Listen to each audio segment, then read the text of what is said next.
नेताहरूलाई आर्यघाटमा पनि पदसहित जान पाए हैन, राजकीय सम्मान पाइन्थ्यो। त्यो लोभका कारण पनि मुलुक यो ठाउँमा पुग्या हो भन्छन्। यो सरकार आइसकेपछि उसले काम त देशको लागि गर्नु पर्यो नि। देश सर्वोपरि हो नि। व्यक्ति भने त अहिलेको प्रधानमन्त्री भन्नुहोस् या मन्त्री कोही पनि परिवर्तन हुन्छ कुनै बेला, यो त्यो त अवश्यम्भावी कुरा। त्यो त तपाईँहरू पनि हिजो त्यहाँ जो पनि परिवर्तन अहिले मूलक्षणमा लुकेर बस्नु भएको छ, उनीहरू पनि त्यही त होला। आफूले चाहिँ जम्मै बिगारेर त्यसलाई पिपाउने गाउँ बनाएर छोडिदिने।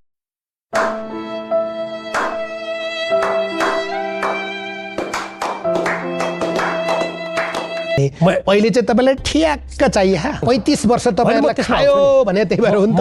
त्यस्तो होइन। तपाईँ कति सालदेखि सांसद हुनुभयो? म 52 साल 51 सालदेखि सांसद हुनुभयो, ठिक। कतिचोटि मन्त्री हुनुभयो? म भएँ 4-5 चोटि।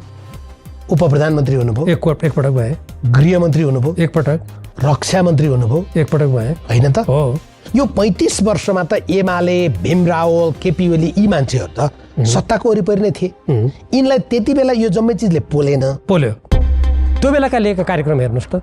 जनता कार्यान्वयनमा कुरा गर्दैछु म। त्यसको ब्याज खाइसक्नु भयो? म ब्याजको कुरा होइन। ब्याज खाइसक्नु होइन, ब्याजको कुरा होइन नि। जुन व्यक्तिले जुन बेला जिम्मेवारी लिन्छ उसले त्यो बेलाको कुरा गर्ने। ठिक छ त। म तपाईँलाई 51 आज चाहिँ सीमाकै कुरा म होइन, त्यो बेला सीमानाकै कुरा गर्छु। तपाईँले मेरो प्रधानमन्त्रीलाई अलिकति 51 क्रस बोर्डर अकुपेसनदेखि लिएर संसदमा बोलेको कुरा, म एकदम मेरो प्रधानमन्त्रीको कुरा उठाए पछाडि मैले जवाफ माग्नु पाउनु परेन? पर्यो। This is the prompt response from the prime minister. मलाई हाँसो लाग्छ यस्ता कुरा सुन्दाखेरि। बजेटमा त्यो कापीमा अङ्ग्रेजी शब्द लेख्दै गएको 4 पाना भरिसक्यो। आछा डाक्टर साहब, जबकि नेपालको संविधानले म एकछिन उहाँहरूको जेनेरेसन त आधा अङ्ग्रेजी नै बोल्छ क्या। उहाँहरूको जेनेरेसन त तपाईँ र म जस्तो बोल्दैन नि। म अङ्ग्रेजी बोल्न जान्ने हो र। हैन, ऊ भीमब्रो आयो भन्ने जेनेरेसन हो क्या त्यो। त्यो के हो त भन्नु? त्यो के हो त? नेपालको संस्कृति, नेपालको आवश्यकता र नेपालको धरातललाई नबुझेर उडन्थ्यो भने त्यही त हो त। तपाईँको पार्टीको कार्यक्रम गरेर जिन्दाबाद गर्थे नि त। जनताको कर खाएपछि त जनताको सेवा गर्नु परेन? हिजोसम्म अमेरिकाले दिएका कुन बजेट लिएर तपाईँहरूले चाहिँ कतिवटा परियोजना बनाउनलाई लिनुभयो? नोटमा राखेको छ। उदा अमेरिकाले दिएको डलर भत्ता खाएर कतिपटक अमेरिका घुम्न जानुभयो? यो मूर्खतापूर्ण उनीहरुको तर्क। अहिले आएर अमेरिकाले त्यो गुम्बामा चाहिँ सहयोग गरेको छ भन्ने नाममा विरोध गर्नु चाहिँ त्यो होइन, आफ्नै आङ कनाएर छारो उडाउनु। त्यो होइन, त्यो चाहिँ एकदम सतही मूर्खतापूर्ण प्रश्न हो त्यो। किन हो भन्दाखेरि कुनै पनि देशले चीनको पनि ऋण लिएको छ अमेरिकाले, तर चीनको पैसा लिएको हुनाले चीनले जे गर्यो त्यो ठिक छ भन्छ अमेरिका? कुनै पनि दुई देशको गुम्बा अमेरिकाको होइन, नेपालको होइन। त्यही गुम्बा किन छान्नु पर्यो? त्यो भन्दा त पुरानो स्वयम्भू छ त, लुम्बिनी छ त, प्रश्न उठ्दैन। म के भन्नु खोज्दैछु भने लेखाइ त गुम्बाकै अपमान होइन, मेरो लेखाइले गुम्बाको अपमान गर्दैन। तपाईको पार्टी त अझ अहिले तपाईँ जुन पार्टीमा हुनुहुन्छ त्यो पार्टीले जनताका सम्पत्ति कब्जा गरेर झण्डा हालेर बस्यो। होइन,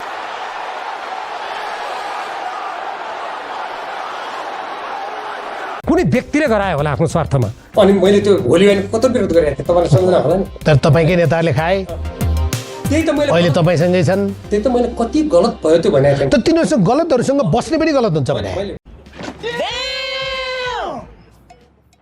कमी कमजोरी भयो भन्दैन, राष्ट्र छोडेर गएन नि, देश छोड्नुहोस् भने हो र? पार्टी भने कसैको कम्पनी होइन नि, व्यक्तिगत हो र कम्पनी, पार्टी भने हुँदा यत्रो आलोचना गर्नुहुन्छ। अहिले त ओलीसँगै घाँटी मिलाउनका लागि तपाईँहरू चाहिँ उत्तरसिएर बस्नु भएको छ। नौजवानको कुरा गर्नु, धेरै जवान नयाँ जवान, म तपाईँलाई एउटा मात्र उदाहरण दिन्छु। त्यसले पर्याप्त उनीहरूको मनस्थितिमा कस्तो रहेछ भन्ने कुराको त्यसले छर्लङ्ग पार्छ नेपाली जनता। नेपाल बाहिरमा चाहिँ 80 वर्षको मान्छे, कहिलेकाहीँ 80 वर्षको मान्छे पनि यङ हुन्छ भने उमेरले मान्छे बुढो हुँदैन क्या?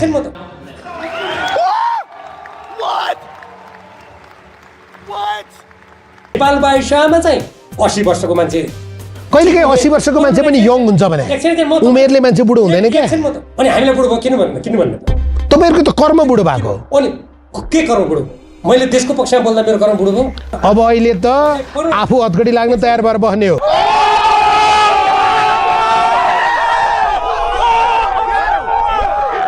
गए दिन राष्ट्रिय स्वतन्त्र पार्टीका मान्छेले सुन्न नचाहने तपाईँले बिचमा रोक्नु के हो भन्दाखेरि जहाँसम्म आरोपको कुरा छ नि, वर्तमान प्रधानमन्त्रीका सल्लाहकारको बङ्गलादेशको त्यति बेलाको चाहिँ त्यो भिओआइपी भनेको कल बाइपास गर्ने आरोप, अदालतबाट सजाय पाएको हेर्नुहोस्। तपाईँलाई किन आपत्ति? तपाईँहरू त हेरी हिँडेर झिक्नुहुन्थ्यो हिजोको दिन।